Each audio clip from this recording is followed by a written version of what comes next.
ओम नमो भगवते वासुदेवाय नमः। पुरुषोत्तम महीने के महात्म का 25वां अध्याय आरंभ। राजा धनधनवा कहने लगे, हे ब्राह्मण, हे मुनि, अब कृपा करके पुरुषोत्तम के व्रत के उद्यापन की विधि को बताइए।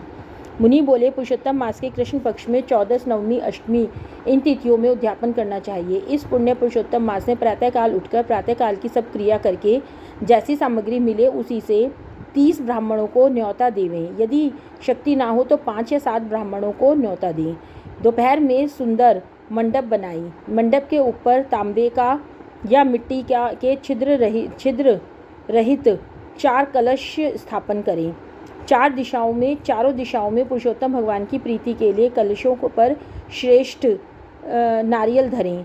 उन कलशों पर वासुदेव, हलधर, प्रद्युम्न, उत्तमदेव या अनिरुद्ध इन चारों को स्थापित करें।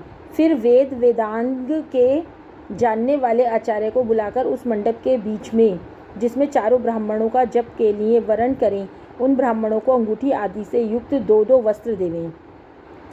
बड़े आनंद से वस्त्र आभूषण संयुक्त आचार्य को विभूषित करें। फिर देह की शुद्धि के लिए प्रायश्चित करें।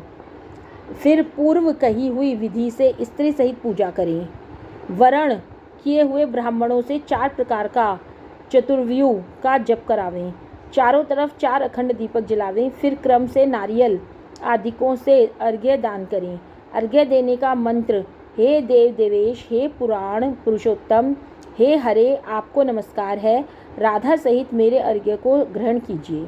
नवीन मेघ के समान श्याम वर्ण, दोनों हाथों में मुरली लिए हुए, पीताम्बर धारण किए हुए राधा सहित पुरुषोत्तम देव को मैं नमस्कार करता हूँ। फिर राधा सहित श्री हरि को पुष्पांजलि देवें। फिर स्त्री सहित भगवान को साष्टांग नमस्कार करें। फिर ब्राह्मण को सुवर्ण सहित पूर्ण पात्र देवें और फिर आनंद से आचार्य को बहुत सी दक्षिणा देवें। तत्पश्चात भक्ति से स्त्री सहित आचार्य को वस्त्र आभूषणों से प्रसन्न करें। फिर ऋत्विजों को उत्तम दक्षिणा देवें। स्त्री पुरुषों के पहनने योग्य वस्त्र शंकर पार्वती के नाम से देवें। 8 प्रकार का पद देवें और जूता का जोड़ा देवें। वैष्णव ब्राह्मण के लिए श्रीमद् भागवत पुस्तक को देवें। चंचल आयु विचारता हुआ अपनी शक्ति के अनुसार जल्दी देवें, देर ना करें।